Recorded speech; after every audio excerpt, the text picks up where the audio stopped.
Put fuel in there for the first time since what, 1960? In the 60s, whenever it was. Whenever I quit driving, early 60s.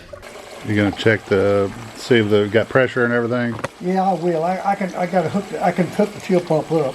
There's what I took off the engine. That was the one that had the computer adder under the hood and everything, and What's the old all wiring the connectors and everything there that went to it. I'm gonna bring I'll put the battery in the trunk, and I'm gonna bring it up here to this thing right here. This was where the power battery cable was on the car, but I'm gonna do away with the cable here. But I'm gonna mount it right here, and then my power will go in the car. Now some of this is just temporary. This is wire I'll make a thing for, because I'll have wires coming out here for all the lights and everything. You know, I got the lights wired up here. This is headlight wiring on both sides. They'll actually come up with the lighting on this, and the lighting on my parking lights here. I don't know. I'll show you something on the parking lights here. Come over here a minute. What I'm going to do. I've had one of my parking lights is okay. One of them, the socket was okay and worked fine. The other one, it was just corroded all up. Socket wasn't no count. So I got a metal socket here, and I'm going to take and either try to tack weld. We'll take my MIG welder over. If I can weld this thing, the back of this socket here, without burning everything up, and I may have to push some of these down, weld them on there too. But I was going to do this here on this other light, because can't get these. They don't reproduce these parking lights, and I wasn't able to find a good one. So that's what I was going to do there. I was going to try to fix that light, and then I can put them both parking lights in there. The other one's over here. It looks okay. It's fine. This is my old parking light. Now that's a new glass and a new chrome ring and the old light socket. And I'll cut these wires off here and solder some new wires on these and put some heat shrink over them. Yeah, those look pretty old. They're pretty old. Well, it's in '53. This car had all cloth wiring on it.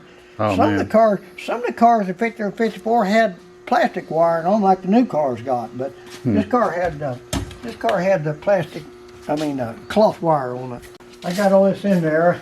I got all my fuel injectors all hooked up on the wiring. Goes across here, and there's for the coils, for the coil packs for the spark plugs to fire them, and the mass air sensors and throttle position sensor, and another sensor down here, and the alternator, and there's a temperature sensor down there, and it goes into there. Like I said, there's some wires go down to the transmission. One goes down there, the power wire go down to the starter. There, you can't see any of that, but it goes down there, and then there's a wire. Two things go to transmission. One to control the transmission, and the other is the speed sensor. Goes down there, and boy, I had a dickens of a time finding I didn't realize this when on the wiring harness, you don't put an oil pressure sensor back on there. There wasn't one there, and I got one wire left over. I was looking for I was thinking that was a crank position sensor, but it wasn't. It was the oil pressure. And I called them people at PSA, and he said, no, the oil pressure sensor is down just a little further on the back of the block. So I had that one sensor left over. I had the wrong connector on it. So I had to, I finally found it, but I had a little trouble finding it. It was stuck way down in the back of the engine there. And for some reason, this don't use the oil pressure sensor. I guess it uses it some way off the computer. I don't know how that works. But, did you ever find that part you were looking for, that connector, or that? You said you had some parts we were talking about earlier in the house, or a fitting or something that didn't. No, that's I haven't found that yet. No, the exhaust gas. No, the oxygen sensor. Oh yeah. I was going to. Let me get my flashlight here. You can see better. Let me get this here. You can see what I'm talking about here. Maybe somebody knows where this is at. Call and tell me about it. I ain't found one yet, but the exhaust manifold on this side of the engine came off a '99 Chevrolet Camaro, okay? Because the truck manifold, they got a truck manifold on the other side off the '99 truck, it was fine. But this one kicked out and it hit the frame down there. But if you can see way down there, this one just fine. But it has the exhaust port. It's got the plug in it for the the oxygen sensor. Well, I can't get the oxygen sensor in there because the sensor weighed about that long would screw in there and hit it. So I was looking for a 18 times 1.5 millimeter plug to screw in that hole, and I'll put a bung in the exhaust system when I put it down there and put that oxygen down in the exhaust system down there in the pipe. But the other side will be like that because I got the thing for it. But this side, I have a little more issues on that because this manifold actually came off a 99 Camaro, and it kicked up closer to the block and it didn't hit the frame. It looked like it worked just fine. But anyways, we got that there, and whatever else we got here. I got that double diaphragm for the power brakes. It's a 6-inch double diaphragm, and a new master cylinder. I bought that from somebody in California. I don't remember who they were. Got that's electric windshield wiper motor. Went in there real good. I haven't got it wired up right yet, but I'll do something different with that when I get the car wiring harness for it. I've got that ordered. It's just not here yet. You got plenty of room for it up there. Oh, That's yeah, good. that worked good, and it works fine under the dash. All the thing hooked up under the dash, all that was all original. It's just the motor went to electric instead of vacuum, because back then all these had vacuum motors on it. And so, anyways, I got this going here, and I got all these. I guess you can see them brake lines in there. Oh yeah. Them were stainless steel brake lines. I replaced all the brake lines on the '77 Chevy frame. I ordered them from Classic Tube, and I thought, boy, I bet this will be something to put on there. I bet they won't fit, nothing else, And I couldn't believe that they had them lines bent just almost perfect. They went down across the frame, over to the wheels where they hooked up, went all the way to the back of the rear end, and went across the rear end and everything, and it fit just fine. So I had all these, they supplied me with all the lines, so I decided I would try to take and get this back in the same place it would have been in a '77 Chevelle. Matter of fact, I got the brake pedal and all is out of the '77 Chevelle. And I thought, well, see if I get it all back in the right place. I got the proportioning valve right down there. These lines all them lines go into it, and these come out of here, right here, go right into right up there the master cylinder with all them stainless steel protection lines on them. I guess that's gravel. It'll keep something hitting them and beating them up and knocking a hole in them. But well, anyway. that's nice that it all fit like that. Yeah, that was it. Of course, they had the frame '77 Chevelle, so if I put it all back and like that, it went back in there just great. Yeah, them people with the Classic Tube, they really did a good job on the brake lines. They were just almost just perfect. Well, that's good. You were saying something earlier. One of the viewers was talking about these headlights. The headlight rims. Yeah, these are '54 Chevrolet headlight rims. They don't reproduce '53. '53 don't have these notches in them with the black in them. Oh, okay. Of course, them headlights are something. I don't know exactly. I can't remember what they were. I ordered them from somewhere. They're something special. More modern, or yeah, they're supposed to be real bright. I hope they are. They look I don't nice. know that. They're not LED, but they're supposed to be light. I think I will try to put LED bulbs in the turn signals and the parking lights. Oh yeah. And the tail lights. Yeah, the tail lights I'm going to use '54 Chevrolet tail lights in it because I thought they looked better than the '53s. Yeah. Well, it's going to be a nice looking ride when it gets going, that's for sure. Yeah, maybe. It already looks good to me. Looks good to a lot of the viewers too. I hope so.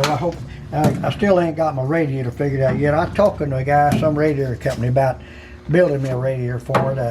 I'm going to have to move the radiator forward and cut part of this out so the radiator fit in front up here like that. And anyways, I made me a core support the other day to put these fenders, keep these fenders pulled in. I made a thing there for them to fit into there back on there because I had to cut the old ones off. They were welded on there from here to here. You gonna go with an aluminum radiator? Probably yes, probably aluminum radiator. Yes. The guy told me, he said, well, he had one made up all with a fan and everything on it. He said there was 7 inches clearance from the front or the back, but that won't. The fan thing is going to get in my way. I don't have that much. I don't have that much room there. I got a radiator right here. This old radiator don't have the things on the side of it. It's just got the. I'll put that in there like you sort of. It'll be up front here. It'll have to fit up here in front like this. And oh yeah. well, I ain't got it in there like I wanted there. It'll be close like that. So I don't think still I ain't got 7-inch clearance between that radiator and that fan. I mean that water pump pulley there. Yeah, I have to. I may be able to make him to. Plus, they got it in there backwards. I guess they didn't. Nobody noticed that probably. Nobody noticed that. Put the radiator in there backwards. well, it's still the same. I mean, the same clearance. Yeah, you same say. clearance. Yeah, I think it'd be sits about in the there like same. that. I'm going to have to. I was going to get. I talked to the guy making taking this. If I move it forward, I'll probably have trouble with this up here on the hood.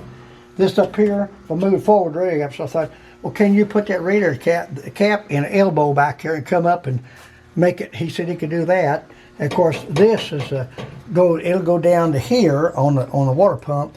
I thought, well, if we move it over here, and put it down here at kind of a just a little bit of an angle, all I take a straight hose and hit this, and then the bottom one, it's 1.5 inches. I think if he could put me an elbow on that, and I can take the hose and come over here, and I think some company make some J bends and take it, put it on here and burn it right back over there like that on that radiator.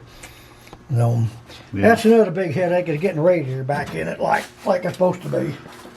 But anyways, I don't know. That old radiator, just some radiator I picked up somewhere because it didn't have a radiator, and when I got it back, got the old car back from, brought it back from Indiana. It didn't have a radiator in it. So. Yeah, you got to have that to run down the road. That's for Yeah, sure. you got to have it to run down the road. But I was really wanting to try to get the engine started and see if it runs good. And I need to check the power steering out on it, because I know that the power steering box is a 77 Chevy, and the power steering pump is off the 99 Chevrolet Silverado pickup truck. And I don't know if I'm going to have situations with pressure or not enough or too much there. So that's one thing I want to check out real good.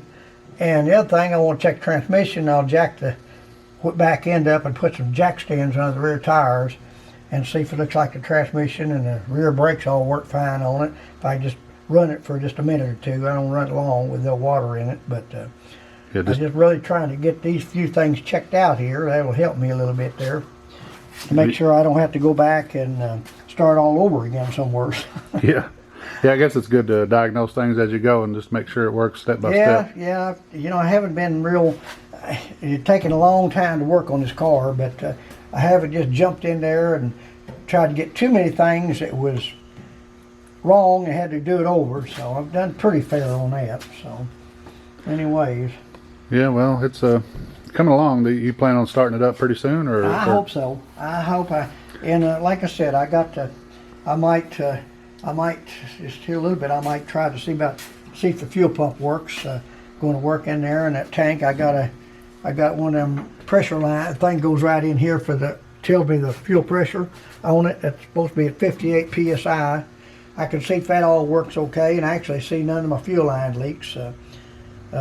I put the fuel system in it. Of course, the tank came from Tanks Incorporated. They're in Missouri. And that tank fit just in there just perfect. They set the straps. I had to bend them, but it went in there just like it was like the original tank. It was ordered original, and I put a electric pump in it from them and put a regulator back there. It's a regulator thing where I only had to run one fuel line up here. I didn't have to run the return line because the return line's in that fuel filter back there under the back there by the rear end back there. I got that all plumbed in back there and everything, so I don't have to do that. That'll be where I didn't have to run two fuel lines. I wasn't wanting to have to do that, but I found out I could do that with a special fuel filter. It's a regulator and a filter both, and it regulates the fuel at 58 psi for the throttle body here. No. Well, I definitely, and I think a lot of people do look forward to seeing this thing start up. Start up or blow up. Start up or blow up, one of the two. Start up or blow up, yeah. I have never ever seen this engine run, and I get my little note out here. I got a note right here. This is turn engine. I turned it, every one of these days is where I hooked the battery to it and turned it over for 30 seconds. 2, 17, 15, 1, 01, 16, 11, 18, 17, 1, 30, 18, 9, 5, 18, 3, 27, 19, 4, 5, 20, 20, 11, 3, 20, 20, and 4, 30, 21. That's Back in April. I guess that's the last, no, that's right, 8/25, August. 21 is the last time I turned the engine over. Now, when the engine was sitting over in the floor for a long time, I took the spark plugs out of it, scored a thing of gas, oil in each plug, just one thing of oil in the plug hole there, and left it with it out and turned it over. Now, since I put it in the car, I've got all the new plugs in it, new wires and everything. I didn't do no more turning over, putting oil in it, but it turns fine. It turns good. It turns really fast and stuff. So Well, that's good. I want to make sure I didn't let no cylinder walls rust up in it just sitting in there so long. Yeah. Bought that engine out of a guy in Benton, Arkansas, out of a wrecked 1999 Chevrolet Silverado pickup truck. It was a single cab. It got hit in the side of the truck over. I think the truck came from Dover, Arkansas. But I went down there and talked to him about it, and we bought that. I bought the engine, the transmission. It's a 4L60, and I got the drive shaft with it. And when I went down to get it, he just about ready to jump the truck out, and so my truck had a crane on it, and I was able to put the engine back in the truck and transmission and all that. And he said, you suppose you can pick this body up and put it on that trailer? He had a trailer sitting there to haul it with. I couldn't quite pick it up. It just didn't have enough lift on my crane to pick it up. So I took my sawzall, and when that truck had sawed the frame off, right behind the cab here on both sides, and all the whole front suspension and everything, that lightened it up enough that I was able to pick it up, set it on his trailer. I said, he said, well, he didn't want to do it. I said, well, if you don't want it, I'll throw it in my truck and I'll take it with me. So I took the whole front end on there. I had the rack and pinion. I got rotors laying over there on the floor still. And I had some other things. Oh, yeah, but I had all that there. So some things I made was motor mounts. I know you can buy motor mounts for these things, but I took the clamshell motor mounts that was on the 77 Chevelle, and I took the motor mounts off the truck and cut them apart and set the engine down in there, and I realized where the mounts had to go back footer. I had to re-drill the holes for they call them clamshell mounts back, and I took that thing and made the truck mounts, the things off that truck engine, and cut them off, and was able to set the engine right down on top of them clamshells and tack welded them on both sides, and then I pulled it back out and took them apart, welded them on really good and everything, and re-drilled all the holes, and they went in there fine. They just like it'd be a 77 Chevelle. You pull that one bolt out, and you can pull the motor up, to get them out of there. It worked out pretty good then. Yeah, that worked out good. Like I said, I used a bunch of stuff off that truck. I tried to use, like everything on the engine. If it had problems somewhere's on the road, you out somewhere needs something. Well, it's a 99 Chevrolet Silverado pickup truck. You should be able to get that at almost any parts store, anything you needed for it. Well, the body, if you need stuff for the brakes or suspension, it's a 77 Chevelle, so that's still, you can find parts for them, and they ain't too old. Chevelles are pretty popular, so you can find parts for that real easy still. Well, I think with the car lovers, I think you got two different kinds of people. Ones that want, the thing to stay all original, and other ones that just want to drive the car down the road and enjoy it. Yeah. And, I think this one's good for driving for sure. Well, that's what I hope for. I hope it'll be a good driver. I want to be able to drive it. That's one reason why I did this. I didn't want to keep it 6-cylinder. I thought a bunch of times about it. If I'd have done something different, even if I'd have changed the engine, I might have went to a later model 6-cylinder. They made that, they put something like a 292. Chevrolet made a 292 cubic inch in line 6 that you could have put in here, and you could have put a modern bell housing, a modern transmission, and a drive shaft and rear end in it. I want to get rid of that enclosed drive shaft and all that stuff. When I was a kid and I had this car back in the 60s, ain't no telling how many transmissions I tore up in this car. I know one day I tore 2 up. Pulled one out, tore one up, pulled that one out, fixed it. I had a barrel full of parts for transmissions, and anyways, was you drag racing back then? Well, yeah, this car I'd run this car on a drag strip a few times. One trophy with it. I won one trophy in Bullet Dragway in Louisville, Kentucky one time. Back in the '60s sometime, 2 or 3, something like that. But two transmissions in one day, that's that's pretty good. That's pretty good. Yeah, pretty good. I got pretty good pulling transmissions out of this thing. You do it pretty quick. Yeah, so. Well, that's cool. I And mean, sometimes break axles on it. You get break an axle or something, you know. So you just It was wanted too to- big a hot rodder. so you just basically want to put something back in here where you can drive it and it's Drive durable and it's, you know, like Dependable. you said, dependable. Be able to Yeah. drive it. You should 77 Chevelle, modern suspension and everything, and brakes and all. You know it. I had a 77 Chevrolet Impala. It's just exactly almost the same thing, and it was a good car. I drove it for a long time and put lots of miles on it. And it was a good car. And I thought, well, this ought to be the suspension and driving ought to be about the same. So Cool. Well, I know, like I say, a lot of people are looking forward to seeing this thing going down the road. yeah, I guess so. I guess this video we did of it the other day got pretty popular. I couldn't imagine so many people looking at this. Yeah, it surprised me. Over 30,000 people now have seen it, and it's steadily climbing. So Yeah. I think of just the beauty of these cars, this era, you know, the Yeah. 50s and 60s.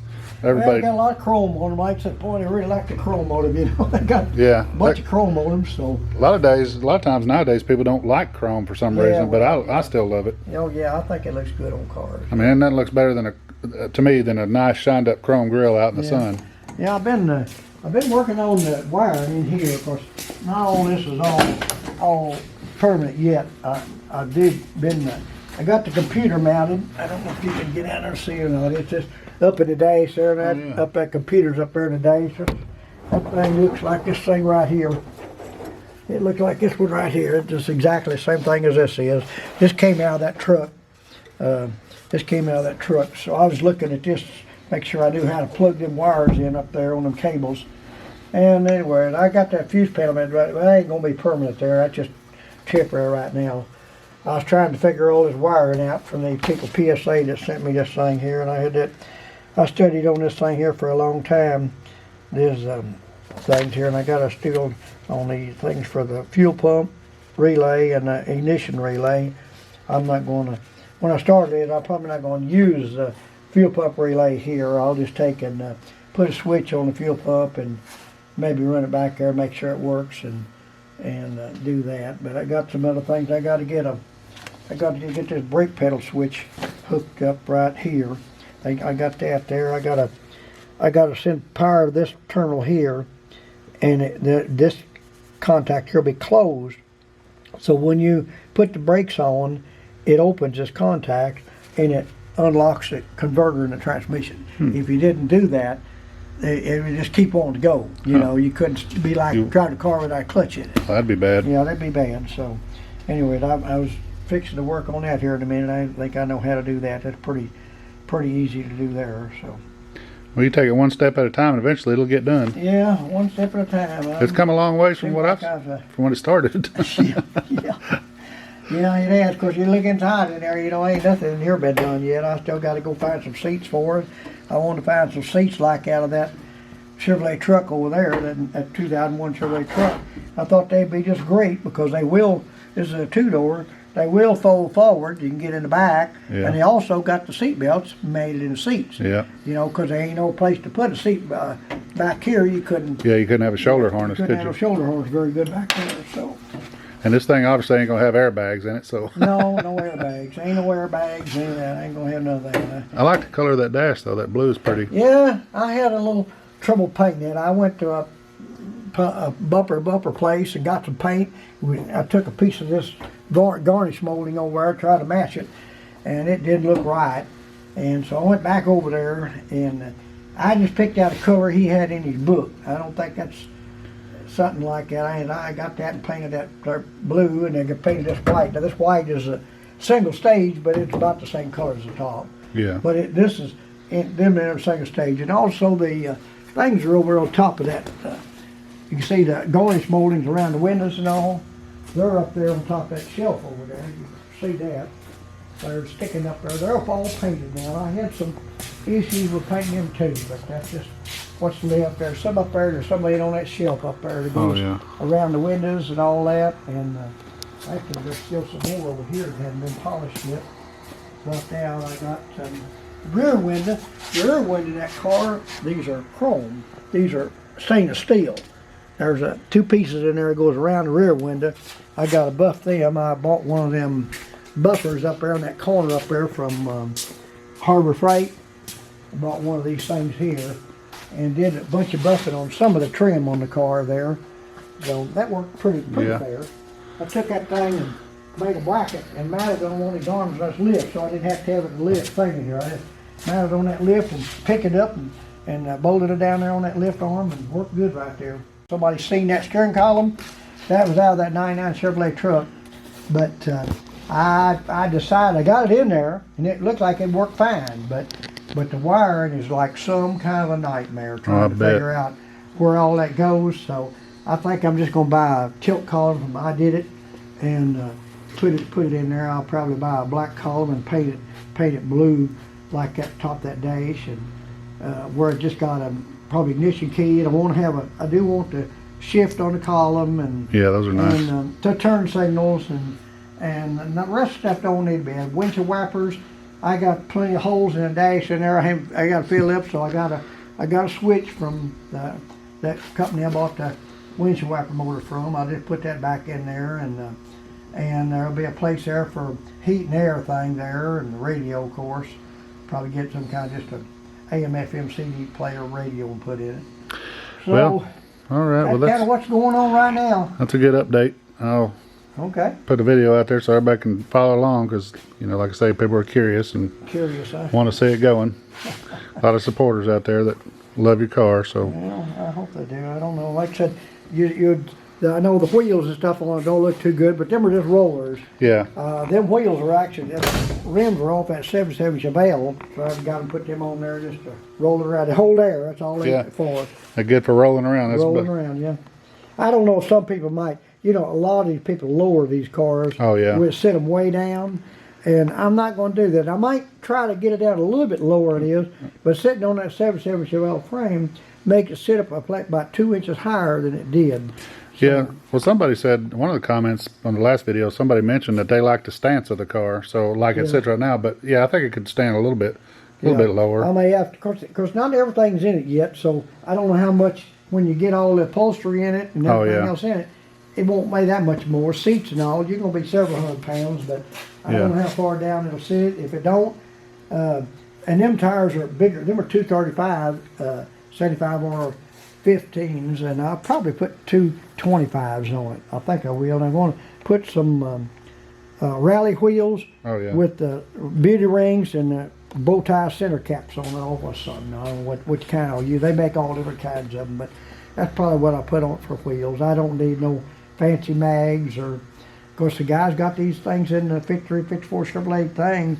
They got some nice looking hubcaps. They got Cadillac hubcaps and some of them old Oldsmobile spinner things. They look nice. They look good on there. Yeah, I've seen all kinds of really nice looking wheels, but sometimes though, just the simple ones are also better. I'm going for simple and something I can, it'll be easy to drive. Something work good there like that.